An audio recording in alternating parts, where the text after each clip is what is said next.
Nesta videoaula vamos falar de uma nova estrutura de dados em Python que é set. Python permite-me organizar a minha informação sobre a forma de uma sequência. E eu posso pensar que uma sequência é um conjunto de elementos em que estes elementos estão organizados. Isto é, existem várias posições dentro da minha sequência e essas posições têm um valor de um elemento atribuído. Obviamente que todos os elementos estão depois organizados desde uma posição inicial, que tem um índice 0, até uma posição final.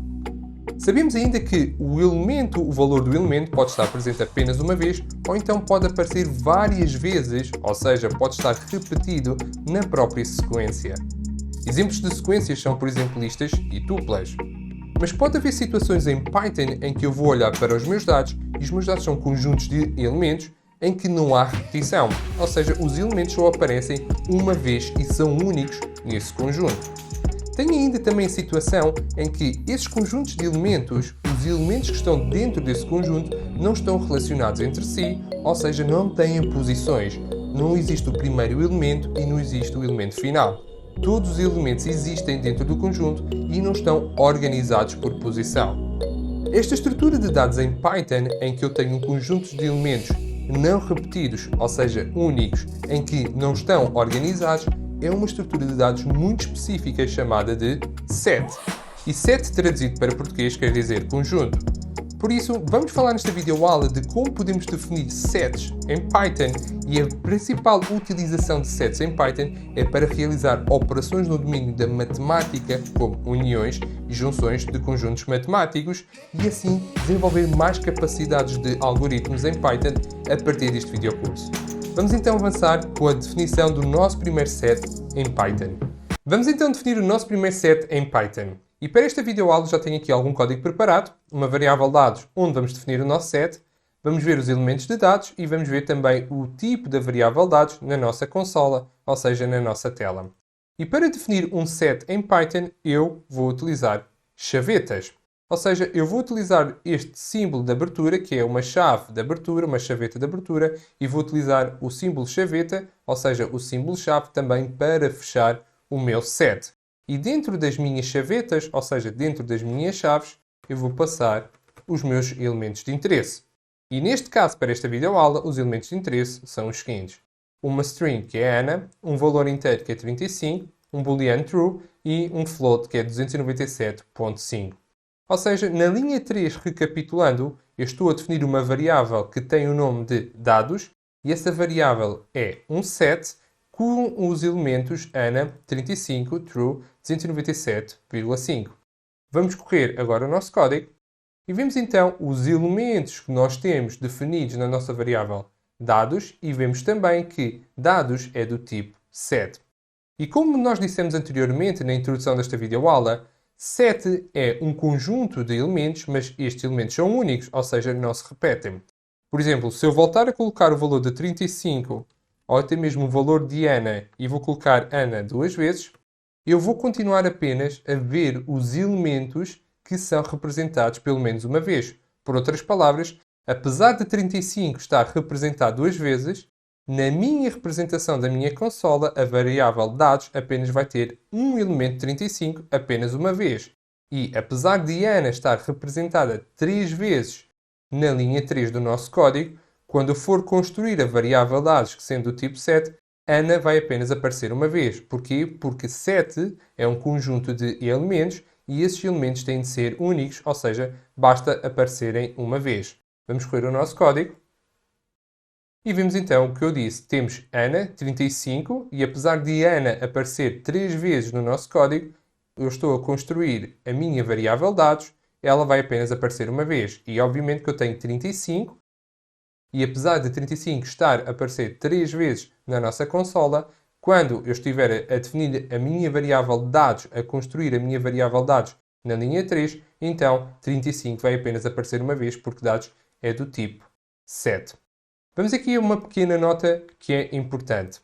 Se eu quiser definir por alguma razão uma variável que é um set, mas que não tem elementos, ou seja, eu faço chaves para abrir e chaves para fechar, chavetas para abrir e chavetas para fechar, e se eu quiser definir uma variável de dados, ou seja, se eu quiser inicializar uma variável de dados e não colocar os elementos, eu, à partida, poderia pensar que poderia fazer isto.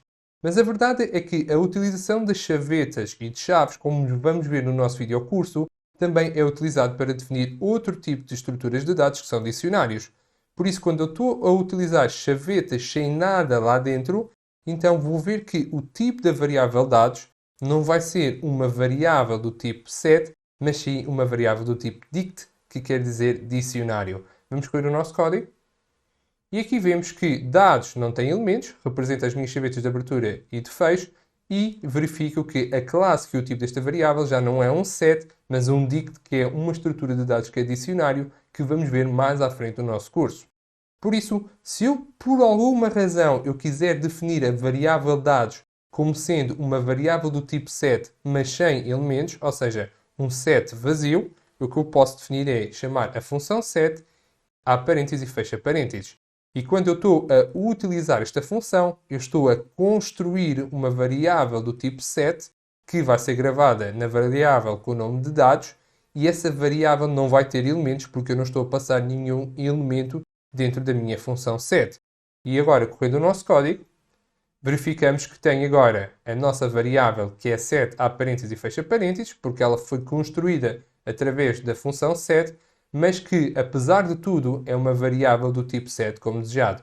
Ou seja, o que eu referi aqui é uma forma de definir variáveis do tipo set sem elementos, para não corrermos o risco de estarmos a definir uma variável que pensamos que é do tipo set, mas vai ser do tipo dicionário.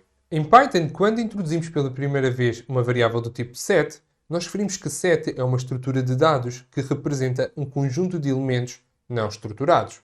Por outras palavras, isto quer dizer que os meus elementos, ao não serem estruturados, não podem ser organizados. E não são organizados porque eu não faço associação entre uma posição e um elemento. Logo, eu não consigo dizer qual é o elemento que está na posição inicial e também não vou conseguir dizer qual é o elemento que está na posição final. E isto quer dizer que se eu não sei a posição inicial e não sei a posição final, eu não consigo organizar os elementos dentro de uma variável do tipo set. Esta informação não é totalmente verdadeira, mas é a forma mais fácil que nós temos para explicar uma variável do tipo set e a sua principal diferença face, por exemplo, uma variável que é uma lista. E para compreender a particularidade de utilizar sets em Python, vamos passar para a nossa videoaula em que eu já tenho aqui algum código preparado. Eu tenho então a variável dados, que tem o valor de Ana, 35, true, e 297,5, e é uma variável que é do tipo set, porque eu estou a utilizar chaves, estou a utilizar chavetas para definir.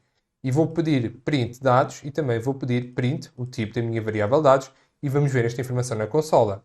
Vamos correr o nosso código e vemos então que eu tenho agora os elementos true, 35, Ana, 297,5, em que a minha variável dados é do tipo set. Mas reparem o seguinte. Dados, quando eu escrevi o meu código, eu defini Ana na primeira posição. E quando eu analiso o que aconteceu na nossa consola, Python interpretou esta informação e colocou Ana na minha terceira posição. Isto quer dizer o seguinte, quer dizer que, apesar de eu ter definido uma determinada organização, ordem dos meus elementos, como eu estou a trabalhar com um set, estes elementos, de facto, apesar de ter sido escritos assim, não representam uma ordem que Python vai respeitar. Por isso, o que vou verificar é que, tipicamente, esta organização dos meus elementos, quando eu estou a escrever código, quando Python processa numa variável, ele está a processar numa ordem específica e definida por ele. Vamos escolher novamente o nosso código. E agora reparem que Ana já apareceu na nossa segunda posição. E isso quer dizer que quando nós estamos a definir a ordem dos elementos em Python, quando estamos a escrever o nosso código, essa organização não se vai manter. Por isso temos de ter em atenção que, de facto, set é uma estrutura de dados muito especial que representa um conjunto de elementos que não estão estruturados. Por isso, devemos aplicar apenas a situações em que a sua utilização não está associada à necessidade de ter localização e posição de elementos. Já aprendemos a definir sets em Python com base em elementos. Contudo, os elementos utilizados não podem ser qualquer elemento. Todos os elementos utilizados para construir um set em Python têm de ser imutáveis. Nesta videoaula já tenho aqui algum código preparado, tenho a variável dados e vamos ver print dados na nossa consola e print type, ou seja, o tipo da variável dados na nossa consola também. Vamos então definir aqui uma variável dados. Vou utilizar chaves, vou utilizar chavetas, vou colocar, por exemplo, automation. vamos colocar um booleano, true, e vamos colocar o float, por exemplo, 5.2. Vamos correr o nosso código. E o nosso código corre com sucesso. E corre com sucesso porque todos os elementos que estão a ser utilizados são imutáveis. Uma string é uma sequência de caracteres e é uma sequência de caracteres imutável. Um booleano individualmente é um valor imutável e 5.2, sendo um float, é um valor individual, também é um valor imutável. Contudo, vamos supor que 5.2 vai ser agora uma lista. Ou seja, o meu último elemento é uma lista que tem o valor de 5.2. Ou seja, o elemento 5.2. Por isso, o meu primeiro elemento é imutável, o meu segundo elemento é imutável, mas agora o meu último elemento é mutável. E pelo facto de existir pelo menos um elemento que é mutável, então eu não vou conseguir correr o meu código, porque o tipo deste elemento não é o tipo correto. E para ser correto, tinha de ser imutável. Por isso, é expectável quando a gente correr o nosso código, temos um erro que está associado ao tipo do nosso elemento, por ser mutável. Vamos correr o nosso código. E vemos então o nosso erro, que está associado ao tipo, porque existe uma lista e, de facto, quando nós analisamos os elementos, nós verificamos que temos um tipo de um elemento, que é uma lista, que é o que é o 5.2. E existe aqui uma indicação que esta lista é unhashable. Isto quer dizer o seguinte: quando eu tenho elementos que são imutáveis em Python, eu tenho sempre associado um hash value. Por outras palavras, é um valor inteiro que me ajuda a tornar algoritmos mais eficientes, quer em termos de comparação ou até mesmo de procura de informação na nossa consola. Por isso, eu tenho de ter sempre um conjunto de elementos que sejam todos imutáveis, ou seja, todos vão ter de ter um hash value para construir um set. Como é que nós vamos então passar uma lista que é mutável para um elemento que seja imutável? Simples, eu posso chegar aqui e aplicar, por exemplo, tuple da minha lista. E agora, quando eu for correr o meu código, eu sei que as tuplas são sequências imutáveis, então este elemento é imutável, este elemento é imutável, este elemento é imutável, eu já vou conseguir correr o nosso código como esperado. Obviamente, o que eu posso fazer aqui, em vez de ter utilizado os meus parênteses retos para definir o valor de 5.2, eu posso converter logo para, por exemplo, a utilização de parênteses curvos com 5.2 também é uma forma de representar tuplas.